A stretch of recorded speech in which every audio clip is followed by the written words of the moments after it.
Welcome to the channel, people. Today I have 4 Dollar Tree wood DIYs for you, and we're going to start off with one of my favorite things to make from Dollar Tree, a palette DIY. And you'll need 4 of these large palettes, and we're going to need to glue them at their little nubs on the ends. So this way that as we are stapling them together, we got that extra wood glue in there to make sure that we have a tight, secure bond. And I'm going to put a couple little bits of popsicle sticks in here just so that way we make sure those staples don't stick out. So once you have them all together, it is time to bring in the staple gun. And it's always important, people, to make sure that you're using it the proper way so we don't staple our table or anything that's not supposed to be stapled. Keep in mind that this is really thin, so when you're putting your staples in there, you either want to put it on the thick pieces or where the popsicle sticks are. I am showing you here that I did do it on the ends just to prove that it does pop through onto the other side. So just be careful and add that extra layer, or use the thicker ends of these palettes to make sure you're getting that bond there with your staple gun. Next, we're going to bring in our napkin for our decoupage. This napkin is not in any of my bundle kits on my website. It will be soon. I do have other kits available on there currently. This one will be coming in one of the kits, so don't worry. For those of you that like this napkin, I always try to sell what you see me use in the videos unless someone has given me something. When it comes to the napkins, people, when it comes to the napkins.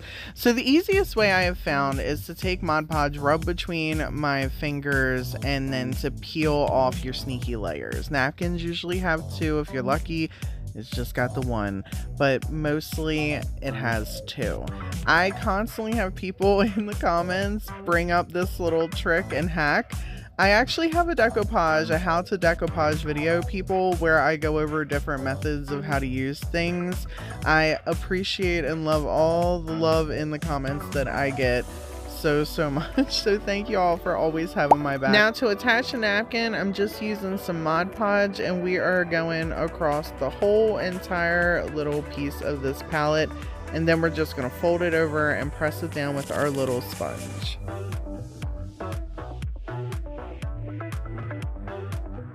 If I'm being completely honest, the best way to really do this is going to be the iron-on method, and honestly, it is quicker for me to use my sponge method, press it down, let it dry, than to do the iron-on method. For me, that usually takes about an hour to hour and a half because I really like to let things dry with each process. But if you want to cut out all the wrinkles and all the little lumpy bumpies that this will bring at your project, then the iron-on method with these palettes is hands down the best when you're decoupaging them. But if you're piecing stuff like this, do not do the iron-on method, because if you do not have that Mod Podge on there just exactly right, then it is going to stick to your wax paper that you have going on there, and we don't want that happening. Next, you're going to take a piece of sandpaper once this is completely dry, and we're going to go in between and around all the edges to get that extra napkin off. And before I have 500 comments talking about the burn method, I know about the burn method. I prefer this method. Thank you for having my back with the tips and tricks. I appreciate you. Next, I'm taking some dowels, and I'm just taking a little bit of Waverly's Antique Wax and just staining them. You do not have to do this part, or you could put these, you know, put whatever color you want on these. And then I'm just chopping them down. I could not find my gator miter shear things. They are the easiest thing to use for dowels. I am really going to organize my house at some point so all my tools accessible. But once I cut these down, there was no, you could organize them to make them look however you want. I just kind of wanted them tossed on here randomly, no real order to anything. And you can use more or less dowels if you want as well. It's really just a preference, and I'm giving you guys the idea. You know what I'm saying? You guys are picking up what I'm putting down, right? And then add whatever embellishments you want to the center. I'm just using some wood flowers here, and that's going to be it for this one.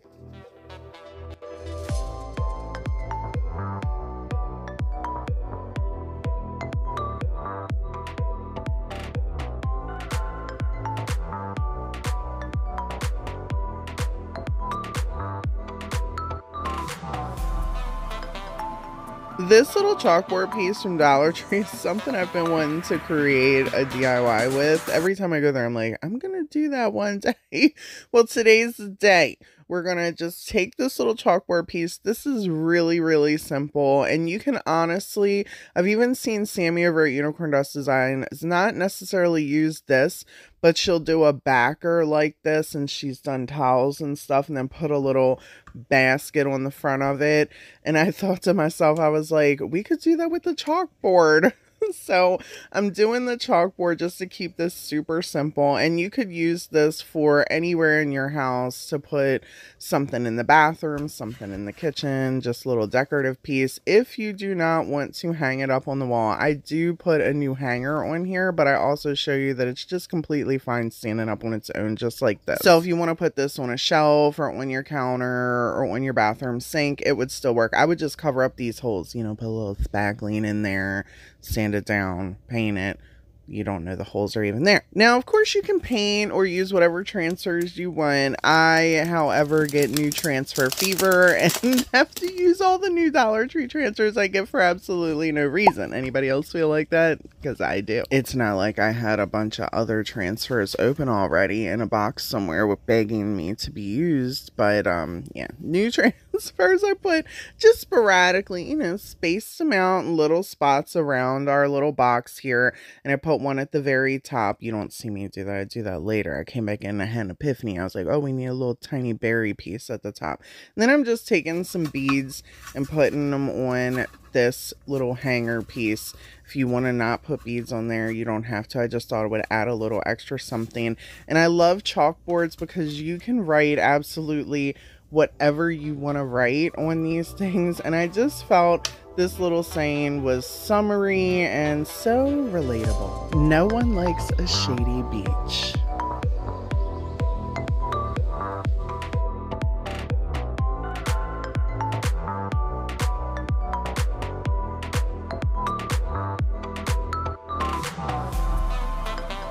For this piece, we are creating a little photo stand. This is going to be super easy and super simple. I know people, who is this creator you're watching today?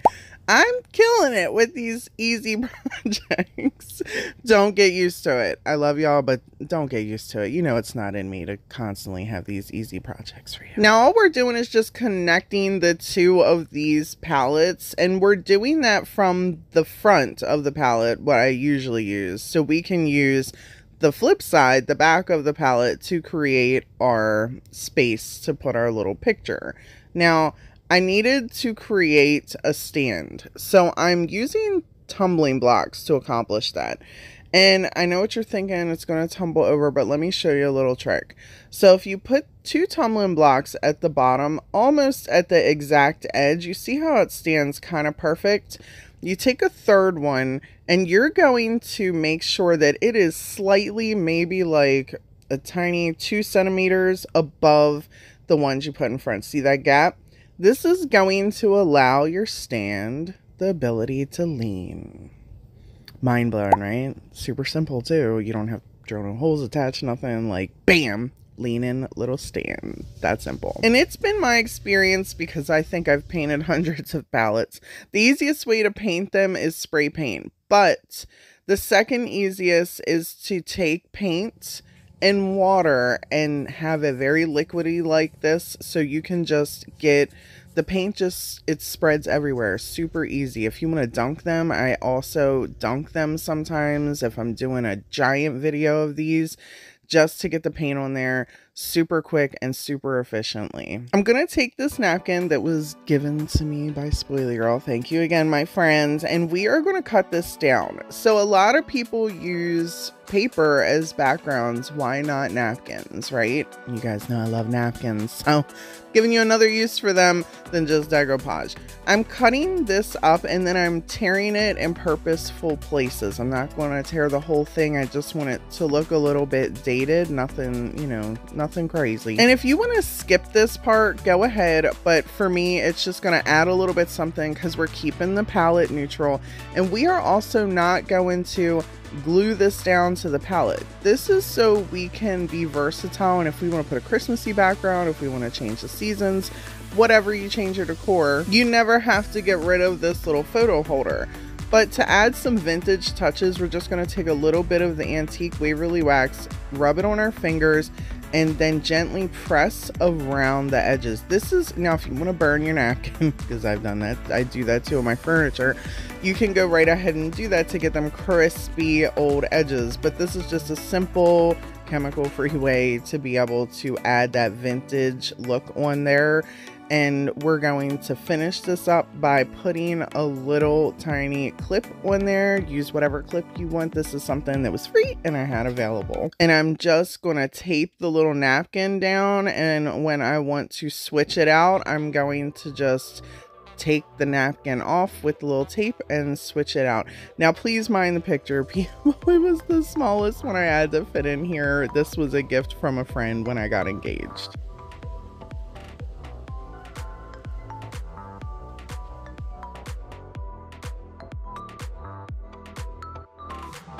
For our tumbling block wall pockets, we're going to use my favorite bonds for this, which is Type-On wood glue and hot glue. And I'm going to make sure that I am not overlapping the two so they don't cancel each other out and we have a secure hold. And to start this out, we're going to need to use 2, 3, 4, 1, 5, and then repeat the process. So we'll need 2 2s, 2 3s, 2 4s, and 1 5 to create our wall pocket.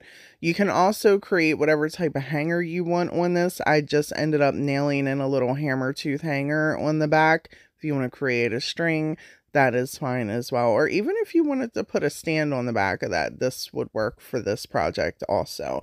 But here's me kind of laying it out so you can see 2 3 4, the 1 5, and then it's going to go 4 3 2 1 all over again. You can pick up these little sticks at Hobby Lobby, Home Depot, Lowe's, Walmart, anywhere. These little square dowels, cut it down to size so it is the length of your wall pocket, and then we're going to just glue this down here so this way all our pieces stay together in a row. If you want to use more tumbling blocks instead of using a wood stick like this, go right ahead. I just had this available and I felt that this would just kind of be a little bit easier than me possibly having to worry about the pieces falling apart off the back at some point. Even though I feel like my bonds are fairly good, sometimes you gotta worry, okay, sometimes. But I just put them together. You can measure the spaces that you're leaving, but I just eyeballed it. I wung it, people, I wung it, and it turned out just fine. I let this dry for 24 hours before I decided to paint it. And again, do this whatever colors you want. I'm just using like a grayish brown and I'm not even going heavy with it. And then we're going to bring in our crusty bit paintbrush to add a little bit of distressing. I just take an old beat up paintbrush that is nice and crusty and we put a little bit of paint on it and just drag it across, and it is a super easy way to get you a distressed look without any of the effort. Next, I'm taking some burlap fabric I had laying around and I'm going to cut it to size of the width of the 2 tumbling blocks, and then I'm just going to use some tacky glue. Yeah, that's right, I'm using some tacky glue to attach it. Use whatever glue you preferably want. I personally, when I'm doing something like this, and I do resell a lot of pieces, when I'm using fabric on a wood, tacky glue seems to hold up amazingly well versus just using like a hot glue or something to hold it down. Like it eventually pops off, but the tacky glue seems to really stay, especially if you add some staples later. You'll also want to be mindful because doing something like this, the glue also seeps through your fabric, and it doesn't seem to matter what fabric, it just seeps through. And then I'm taking these little, you could use little pins, thumbtacks if you have them. I have these little bit pieces. I never remember the names of these things. And I'm just cutting the back off, and then I'm going to add them down in our little corners of our pocket for a little extra something something. And I felt like this just wasn't enough. It was a little too plain for me. I needed to just kick it up a notch. So I thought, let's make us a messy bleh. and put it in the corner here. So I just took a bunch of like strings and ribbons and put them together on top of each other. Found this flower that actually just happens to match, and that's going to be it for this one.